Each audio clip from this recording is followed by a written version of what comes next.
पीके Rohila study point YouTube channel पर आप सभी का एक बार फिर से स्वागत है। आज के इस वीडियो में हम बहुत ही महत्वपूर्ण प्रश्नों को देखने वाले हैं। तो उससे पहले आपसे रिक्वेस्ट है, यदि आपने अभी तक चैनल को सब्सक्राइब नहीं किया है तो चैनल को सब्सक्राइब कर ले, बेल आइकन को प्रेस कर ले, वीडियो को लाइक करें और ज़्यादा से ज़्यादा शेयर करें, क्योंकि ये सभी प्रश्न आपके कंप्यूटर टीचर के एग्ज़ाम में महत्वपूर्ण साबित होने वाले हैं। तो बिना समय गंवाए स्टार्ट करते हैं आज का पहला प्रश्न। सर्वप्रथम पंच कार्ड का प्रयोग किसने किया था? पंच कार्ड का प्रयोग है वो सबसे पहले किसने किया था? यहाँ पंच कार्ड का प्रयोग पूछा है तो सबसे पहले हमें प्रश्न को ध्यान से पढ़ लेना चाहिए।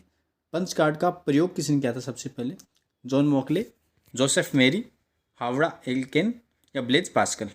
तो यहाँ राइट आंसर हो जाएगा जोसेफ मेरी। जोसेफ मेरी ने पंच कार्ड का सबसे पहले प्रयोग किया था। दूसरा प्रश्न है, नैनो किसे कहते हैं? नैनो किसे कहते हैं? कंप्यूटर में जो नैनो शब्द है इससे क्या तात्पर्य है? सेकंड का 1000वां हिस्सा, सेकंड का 1 अरबवां हिस्सा, सेकंड का 5वां हिस्सा या सेकंड का 9वां हिस्सा।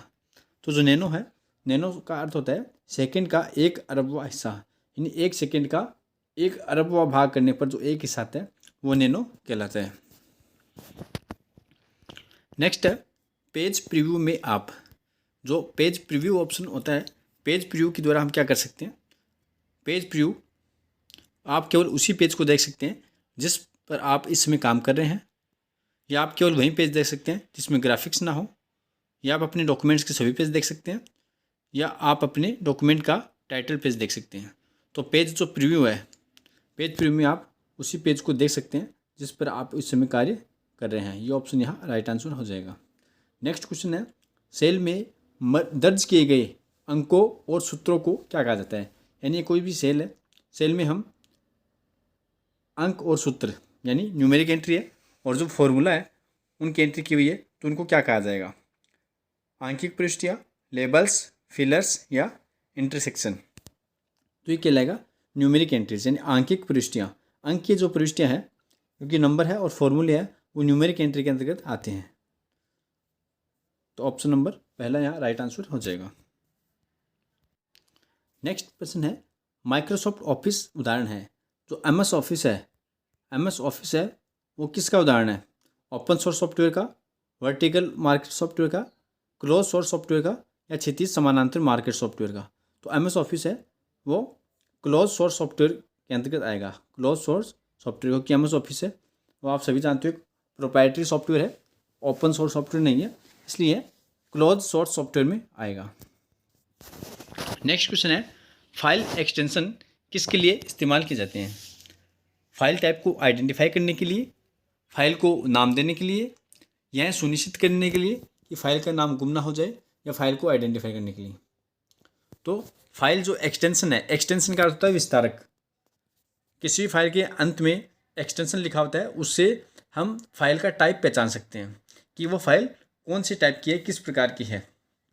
तो यहाँ ऑप्शन नंबर पहला है, फाइल टाइप को आइडेंटिफाई करने के लिए। एक्सटेंशन के द्वारा हम क्या कर सकते हैं? एक्सटेंशन के द्वारा हम फाइल टाइप को आइडेंटिफाई कर सकते हैं कि फाइल किस प्रकार की है। जैसे कुछ एक्सटेंशन मैं आपको बता देता हूँ, जैसे डॉट जेपीजी है, या डॉट जेपीईजी है, या डॉट बीएमपी है। ये सभी इमेज फाइल का एक्सटेंशन है। यदि किसी फाइल के अंत में ये एक्सटेंशन लिखे हुए हैं तो हम समझ जाएंगे कि इमेज फाइल है। इसी प्रकार से अंत में यदि डॉट MP3 लिखा हुआ है तो हम समझ जाएंगे कि वो एक ऑडियो फाइल है। यदि डॉट MP4 लिखा हुआ है तो इसका मतलब वो एक वीडियो फाइल है।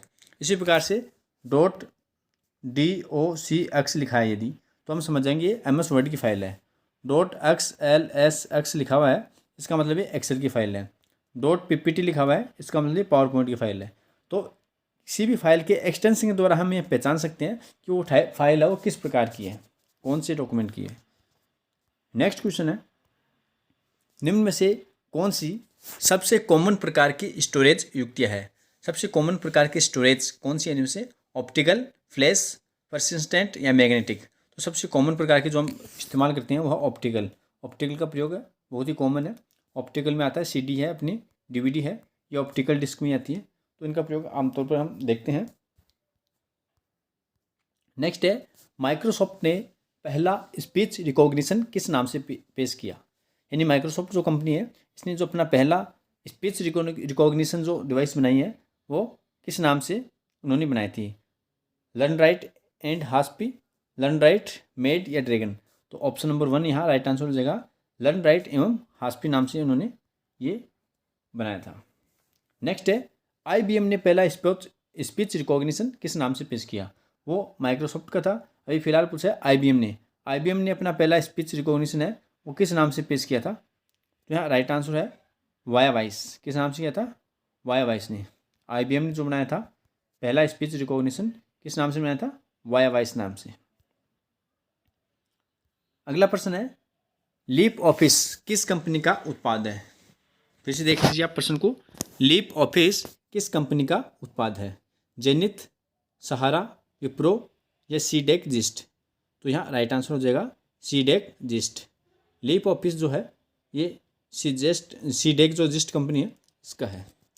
नेक्स्ट प्रश्न है सर्वप्रथम आधुनिक कंप्यूटर खोज कब हुई। सबसे पहले आधुनिक कंप्यूटर खोज कब हुई। 1965 में, 46 में, 50 में या 60 में। तो राइट आंसर हो जाएगा 1946 में। 1946 में सबसे जो पहला कंप्यूटर बने था, पहला इलेक्ट्रोमैकेनिकल कंप्यूटर था, इनियक नाम से था। कौन सा था, ENIAC, electronic numerical integrator and calculator इसका पूरा नाम था। अगला है इंटीग्रेटेड सर्किट IC चिप का विकास किसने किया। IC का विकास किसने किया। IC आप सभी जानते हो इंटीग्रेटेड सर्किट होता है, एकीकृत परिपथ इसको हिंदी में कहते हैं। इसका आविष्कार किसने किया। रॉबर्ट नायक ने, चार्ल्स वेबेज ने, JS किल्बी ने या इनमें से कोई नहीं। तो JS किल्बी महोदय है, इन्होंने ही IC का निर्माण किया था। IC का निर्माण किसने किया, JS किल्बी ने। नेक्स्ट क्वेश्चन है मशीनी कोड में उच्च स्तर की भाषा को बदलने के लिए प्रोग्राम है। यानी उच्च स्तर की भाषा है, उस प्रोग्राम को मशीनी कोड में बदलने के लिए कौन सा प्रोग्राम यूज में लिया जाता है। कंपाइलर, असेंबलर, लिंकर या लोडर। तो उच्च स्तर की भाषा को मशीनी कोड में बदलने के लिए कंपाइलर का प्रयोग करते हैं। किसका प्रयोग करते हैं, कंपाइलर का। याद रखना आप सभी को, कंपाइलर एक लैंग्वेज ट्रांसलेटर है, कंपाइलर है इंटरप्रेटर है। ये दोनों ही लैंग्वेज ट्रांसलेटर है और दोनों ही हाई लेवल लैंग्वेज के प्रोग्राम को और मशीनी लेवल पर मशीनी कोड में परिवर्तित करते हैं। लेकिन दोनों में अंतर है, कंपाइलर वो पूरे प्रोग्राम को एक साथ कंपाइल करता है, एक साथ एग्जीक्यूट करता है, उसमें जो भी त्रुटियाँ होती हैं उनको एक साथ ही दर्शाता है। जबकि इंटरप्रेटर है वो लाइन बाय लाइन यानी पंक्ति दर पंक्ति एग्जीक्यूट करता है, और यदि कोई त्रुटि होती है तो उसको सही करने पर ही वो अगली पंक्ति को रीड कर पाता है। नेक्स्ट क्वेश्चन है MDI का पूरा रूप क्या है। MDI का पूरा नाम क्या है। Multiple document interface, multiple document interaction, multiple design interface या मल्टीपल डिज़ाइन इंटरेक्शन। तो यहाँ राइट आंसर हो जाएगा मल्टीपल डॉक्यूमेंट इंटरफेस। MDI का पूरा नाम है मल्टीपल डॉक्यूमेंट इंटरफेस।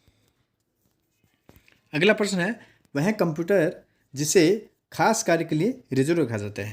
यानी किसी विशेष कार्य के लिए, महत्वपूर्ण कार्य के लिए रिजर्व रखा जाता है, वो कौन सा कंप्यूटर कहलाता है। डेडिकेटर, सेडिकेटर, रेडिलेटर या डेडिकेटेड। तो वो होता है डेडिकेटेड कंप्यूटर, जिसको हम बोलते हैं समर्पित। जो कंप्यूटर है, समर्पित जो टर्मिनल है, किसी विशेष कार्य के लिए रिजर्व रखा जाता है, उसको हम डेडिकेटेड कहते हैं। अगला प्रश्न है 1971 में पहला माइक्रो प्रोसेसर किस कंपनी ने बनाया। पहला माइक्रो प्रोसेसर वो कौन सी कंपनी ने बनाया था। इंटेल, एप्पल, IBM या कोई नहीं। तो आप सभी जानते हो पहले जो माइक्रो प्रोसेसर बनाने वाली कंपनी थी वो इंटेल है। तो पहला माइक्रो प्रोसेसर किसने बनाया, इंटेल ने बनाया। किस नाम से बनाया वो भी मैं आपको बता देता हूँ। इंटेल 4004 नाम से पहला माइक्रो प्रोसेसर इन्होंने बनाया था, इंटेल कंपनी ने। पहला माइक्रो प्रोसेसर इंटेल कंपनी ने बनाया था, इंटेल 4004 नाम से। और माइक्रो प्रोसेसर आधारित जो पहला कंप्यूटर था वो था एल्टेयर। उस कंप्यूटर का नाम था एल्टेयर, माइक्रो प्रोसेसर आधारित पहला कंप्यूटर। और इस कंप्यूटर में इंटेल 8008 का प्रयोग किया गया था। नेक्स्ट क्वेश्चन, बेबी नाम किस कंप्यूटर को दिया गया। मार्कफेस्ट, क्राई, पालो या परम। तो बेबी नाम से कंप्यूटर है वो मार्कफेस्ट को दिया गया। मार्कफेस्ट जो कंप्यूटर था उसको बेबी नाम दिया गया। नेक्स्ट क्वेश्चन है कंप्यूटर हार्डवेयर को अधिक आधुनिक बनाने को क्या कहते हैं? अपग्रेड, डेवलप्ड, न्यू ग्रेड या अपलोड? तो कंप्यूटर हार्डवेयर है, जो कंप्यूटर में हार्डवेयर होते हैं उसको आधुनिक बनाने के लिए, उसको मॉडर्नाइज करने के लिए, उसमें जो भी अपडेट हैं उनको लागू करने के लिए सिस्टम को क्या किया जाता है? अपग्रेड किया जाता है। क्या किया जाता है? अपग्रेड। तो यहाँ को ध्यान रखना है, अपग्रेड किया जाता है। नेक्स्ट है, डिजिटल कंप्यूटर किस सिद्धांत पर कार्य करता है? डिजिटल कंप्यूटर है मापन, गणना, लॉजिकल या विद्युत। तो डिजिटल कंप्यूटर है वो गणना पर कार्य करता है, क्योंकि अंकों पर कार्य करता है, इसलिए यहाँ कैलकुलेशन यानी गणना यहाँ राइट आंसर हो जाएगा। जो एनालॉग कंप्यूटर है वो भौतिक राशियों पर कार्य करते हैं, जबकि डिजिटल कंप्यूटर है वो अंकों पर कार्य करते हैं, तो यहाँ गणना यहाँ राइट आंसर हो जाएगा। नेक्स्ट क्वेश्चन है, डायरेक्टरी के अंदर डायरेक्टरी को क्या कहते हैं? डायरेक्टरी के अंदर डायरेक्टरी, ठीक है ना, जैसे पी के नाम की डायरेक्टरी है, इसके अंदर भी एक और मान लो आर के नाम की डायरेक्टरी है। डायरेक्टरी मतलब फोल्डर, तो फोल्डर के अंदर फोल्डर, उसको सब फोल्डर कहते हैं, यानी डायरेक्टरी के अंदर डायरेक्टरी उसको सब डायरेक्टरी हम कहेंगे। ऑप्शन नंबर 3 यहाँ राइट आंसर हो जाएगा। नेक्स्ट है, एक्सेल में फाइल खोलने और बंद करने के लिए किस बार का प्रयोग किया जाता है? यानी एक्सेल में फाइल खोलने और बंद करने के लिए कौन सी बार का प्रयोग करेंगे हम? फॉर्मेटिंग बार या स्टैंडर्ड बार? तो यहाँ राइट आंसर हो जाएगा टाइटल बार। ऑप्शन नंबर 3, जो विंडो होती है उसमें सबसे ऊपर ये टाइटल बार होता है और इसी पर ये क्लोज बटन होता है, और मैक्सिमाइज और रिस्टोर का होता है और मिनिमाइज का होता है। तो यहाँ से हम फाइल को क्लोज कर सकते हैं, और यहीं पे एक ऑफिस बटन होता है जहाँ पे हम क्लिक करके फाइल को ओपन भी कर सकते हैं और क्लोज भी कर सकते हैं।